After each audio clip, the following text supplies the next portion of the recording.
boleh semakin mencintai harta kekayaan gereja tadi Kristen hanya kitab suci. Kita tadi itu ada tradisi suci dan lain-lain.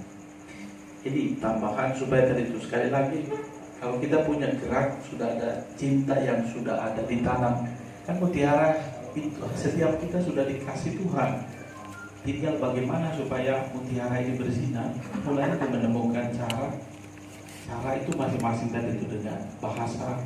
Terima kasih Pak untuk menggerakkan setiap kita supaya tadi itu butuh stimulus dari orang lain tadi itu, atau dengan bahasa yang lebih menggairahkan, dengan teman seranjang atau seperti itu, sehingga membuat kita kalau menangkap sebuah buku atau sebuah tema yang menggairahkan itu baru kita tergerak untuk boleh melihat atau menangkap apa yang menjadi pesan itu. Maka itu menggerakkan sekali. Terima kasih untuk itu. Lalu betul, menurut saya dari pertanyaan Bapak, memang cara Tuhan itu menunjuk kepada kita dengan caranya sendiri. Nah, masing-masing kita kan punya cara. Bisa jadi dari Kristen, ya mereka boleh percaya bahwa dengan jalan ini Tuhan menunjukkan sesuatu melalui firman Tuhan. Tapi dalam tradisi Kristen, Katolik itu punya penanggalan liturgi yang sangat rapi ya, sudah diatur.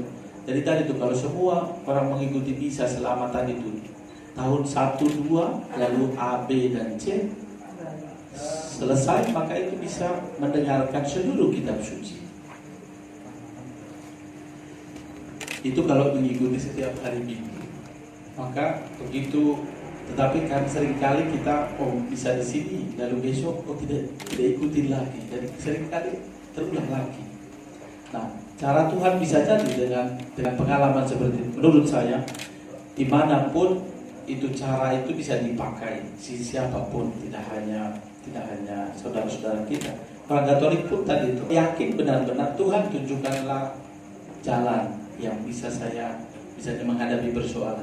Bisa saja melalui kitab suci, atau bisa saja teguran orang yang dia tidak kenal, atau bahkan pengalaman sesederhana, misalnya jumpa dengan Bapak, jumpa dengan Ibu, atau saya tadi itu kalau di Katolik membahasakannya, atau zaman sekarang membahasakannya dengan pengalaman klik atau pengalaman disentuh oleh Tuhan. Bisa itu berupa firman Tuhan, atau bisa itu berupa kata-kata yang dibaca, atau bahkan kata-kata itu bisa diterang atau dimanapun.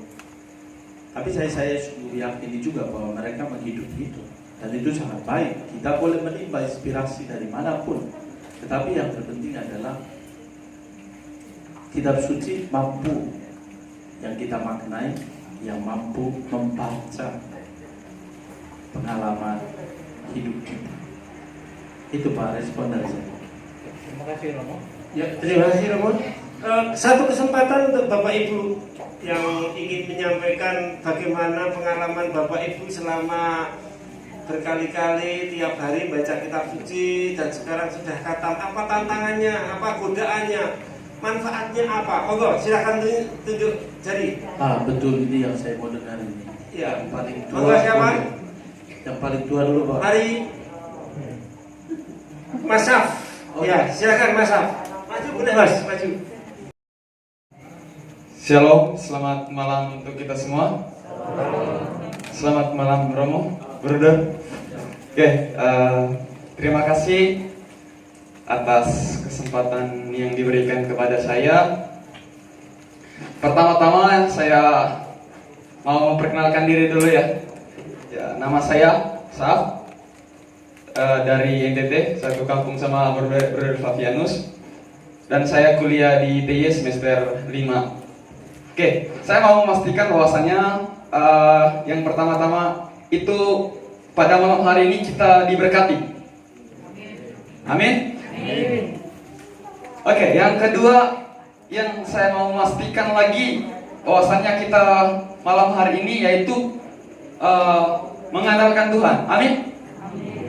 Oke, dan yang ketiga yang paling pokok itu adalah bagaimana ya pada malam hari ya ini dengan tema membudayakan membaca kitab suci dalam keluarga. Artinya kita bisa mewartakan dan juga seperti yang disampaikan juga tadi bahwasannya kita bisa jadi jualan, bisa mempengaruhi orang lain untuk bisa membaca kitab suci juga, gitu.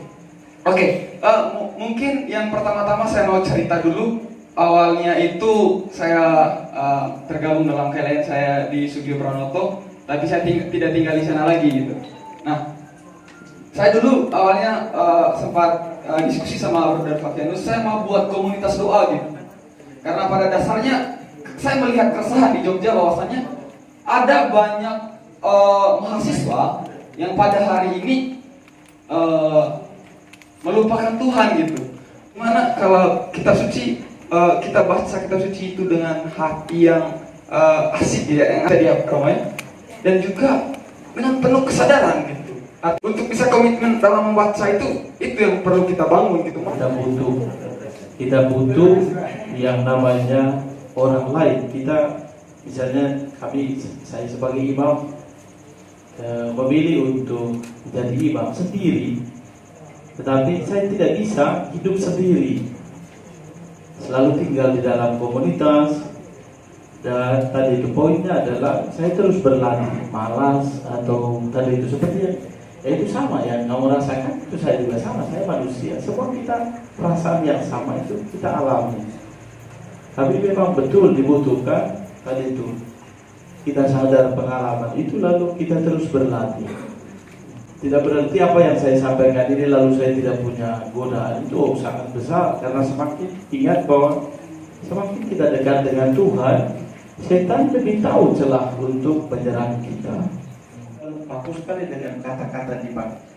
Nak nikdum. Apa itu? Tenang. Nang nikdum. Dulu.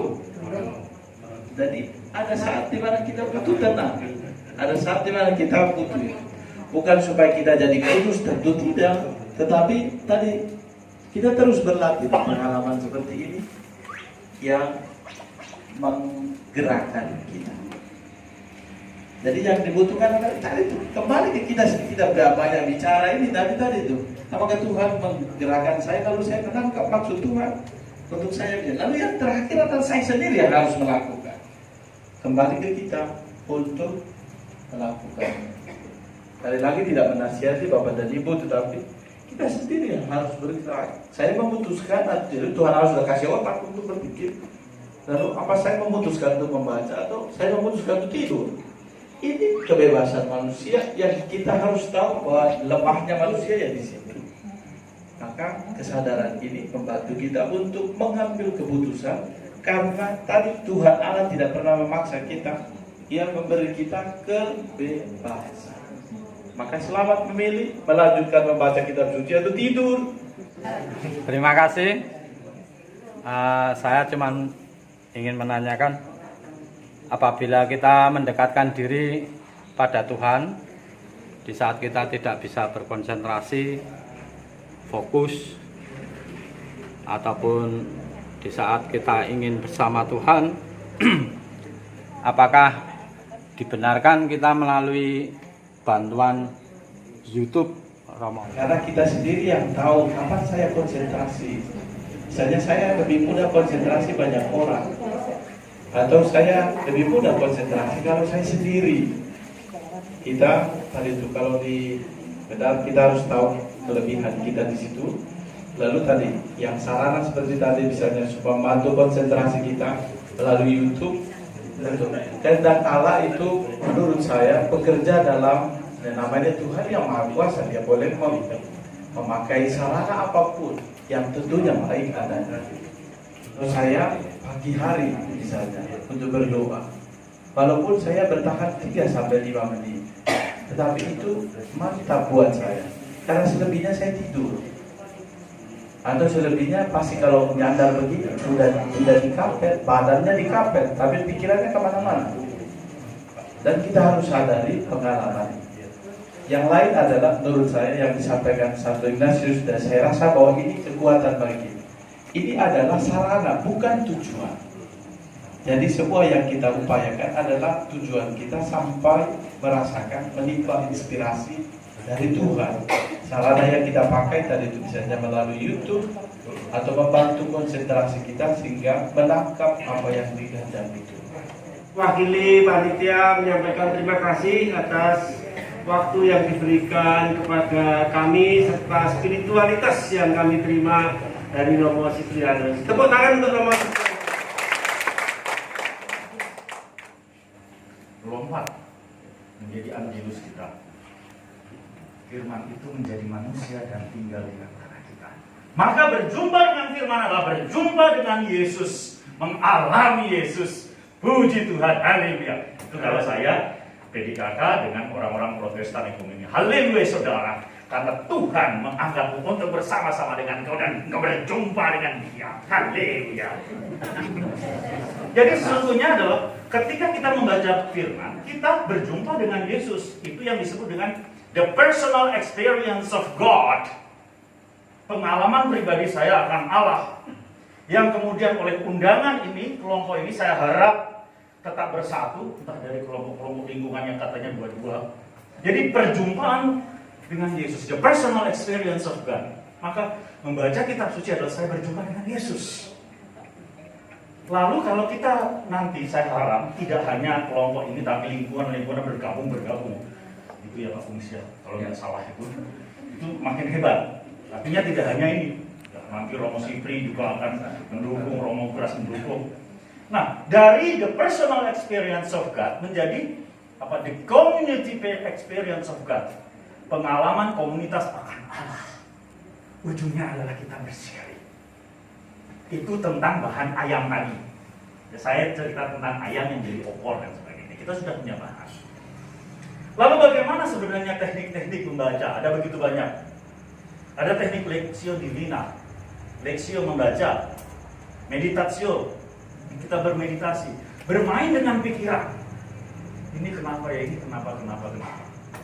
Ada oratio, berdoa untuk mengerti, dan kontemplatio, membiarkan kita untuk menikmati Allah yang bersabda dan kita menikmati.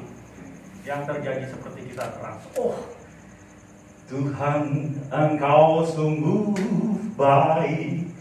Engkau adalah firman di dalam hidup manusia. Ya, itu.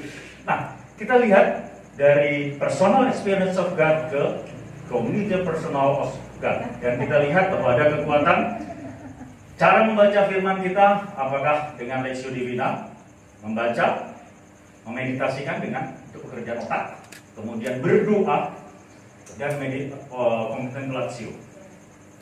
Lalu ketika kita bergerak dengan firman, sebenarnya firman itu mudah.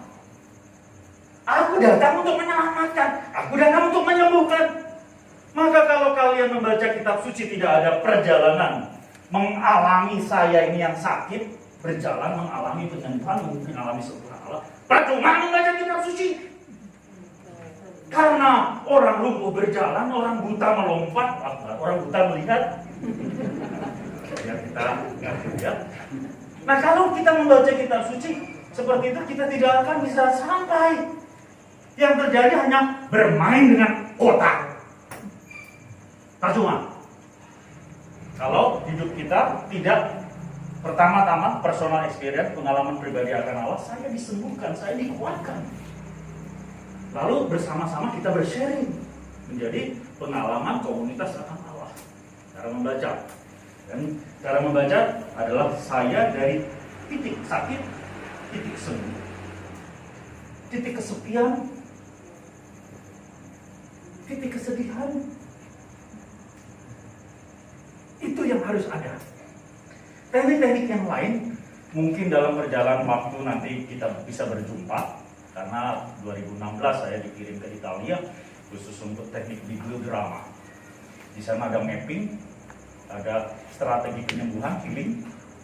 Bagaimana bahwa kita membaca kitab suci bukan hanya dengan otak, tapi dengan hati dan perilaku.